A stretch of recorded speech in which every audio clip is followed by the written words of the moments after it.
আসসালামু আলাইকুম এভরিওয়ান। আশা করি আল্লাহর রহমতে সবাই অনেক ভালো আছেন। তো আপনাদের সামনে একদম আনকমন একটি রেসিপি নিয়ে আমি আসলাম। আমার রেসিপিটি হচ্ছে মূলা পুরি।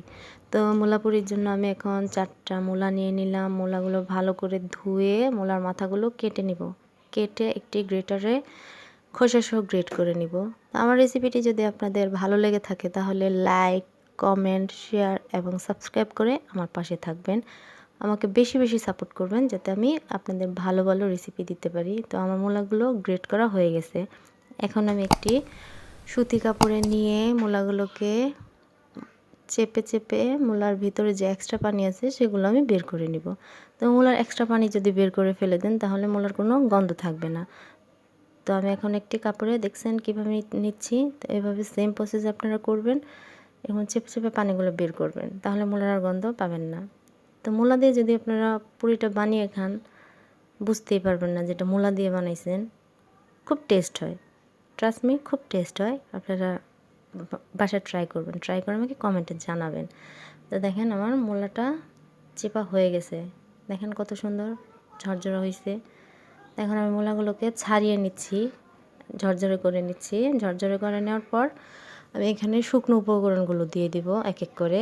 তো প্রথমে আমি দিয়ে দিব হচ্ছে 1 চা চামচ লবণ, 1 চা চামচ মরিচের গুঁড়া, 1 চা চামচ হচ্ছে জিরা গুঁড়া, 1 চা চামচ হচ্ছে ধনিয়া গুঁড়া, 1 চা চামচ হচ্ছে গরম মশলার গুঁড়া, 1 চা চামচ হচ্ছে কাঁচামরিচ বাটা, 1 চা চামচ আদা রসুন পেস্ট।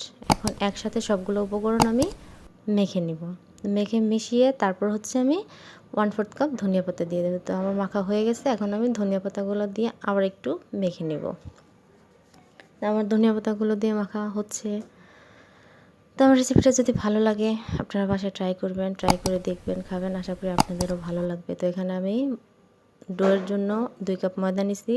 এর সাথে আমি 1 চা চামচ লবণ দিয়ে দিলাম। তারপর হচ্ছে 1 টেবিল চামচ তেল দিয়ে দিলাম।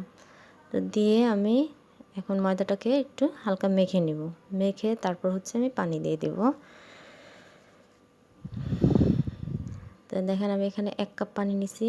1 কাপ পানি থেকে আমি কিছুটা পানি দিয়ে দিলাম। দিয়ে এখন আমি ডোটাকে তৈরি করে নিব।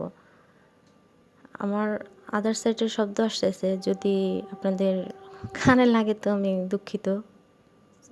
তো আমার ডো করা হয়ে গেছে। দেখেন আমার ডোটা সম্পূর্ণ কমপ্লিট।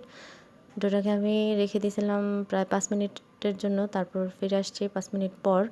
ফিরে এসে যে দেখেন আমার ডোটা কত সুন্দর সেট হয়ে গেছে। তো এখন হচ্ছে ডোটাকে আমি ভালো করে একটু মথে নিলাম। এখন মথে রুটি বানানোর পিঁড়িতে নিয়ে নিলাম। নিয়ে 6টার মতো লেচি কেটে নিয়েছি। তো দেখেন আমি পুরির জন্য কিভাবে চারদিকে চেপে চেপে চ্যাপটা করে নিলাম। এখন চ্যাপটা করে হচ্ছে ভিতরে মূলার পুরটা দিয়ে দিব। মূলার পুরটা দিয়ে আমি চারদিকে আমি চেপে চেপে লাগিয়ে দিব মুখটা, যাতে ভিতরে পুরটা বেলার সময় বের না হয়।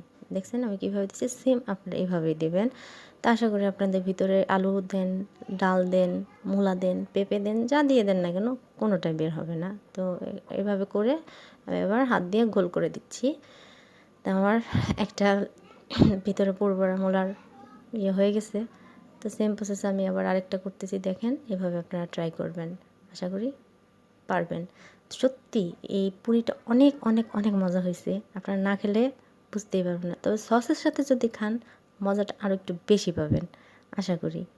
একবার বানায় খাবেন, দেখবেন নিরাশ হবেন না।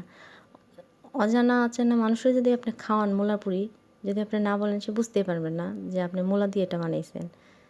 তো আমার এখানে টোটাল 6টা পুরির ডো হয়ে গেছে। এখন আমি পুরিটাকে বেলে নিচ্ছি। দেখেন আমি কীভাবে বেলছি। তো বেলাটা হচ্ছে আপনাদের নিজের হাতে। আমার এখানে কড়াইতে তেল গরম দিছি, সেখানে তেলটা গরম হয়ে গেছে। আমি একটা পুরি ছেড়ে দিলাম। তো প্রায় আমার পুরিটা ভাজা হয়ে যাচ্ছে। তো এই তো দেখেন আমার পুরি কত সুন্দর হয়েছে। আশা করি আপনাদের ভালো লাগছে। ভালো লাগলে পাশে থাকবেন। আল্লাহ হাফেজ।